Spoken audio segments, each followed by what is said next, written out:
యద్భావం తద్భవతి. నువ్వు ఎలా ఆలోచిస్తే నువ్వు అలా తయారవుతావు.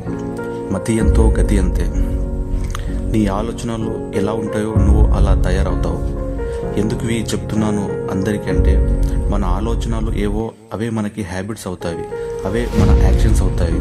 That's become your destiny. You have to carefully choose your thoughts.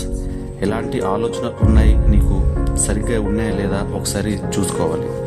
ఉన్నతమైన ఆలోచనలు ఉంటే ఉన్నతమైన జీవితం, దిగజారుడు ఆలోచనలు ఉంటే దిగజారుడు జీవితం.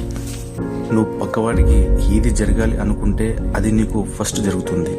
నువ్వు పక్కోడు బాగుండాలి అనుకుంటే ఆడికంటే 100 times నువ్వు ఫస్ట్ బాగుంటావు. ముందు నీకు జరుగుతుంది, తర్వాత ఆడికి జరుగుతుంది. మనం పక్కోడు బాగోకూడదు అనుకుంటే ముందు నువ్వు బాగోవు, నీకు 100 times బ్యాడ్ జరుగుతుంది. యద్భావం తద్భవతి. నువ్వు ఏం భావిస్తే నీకు అది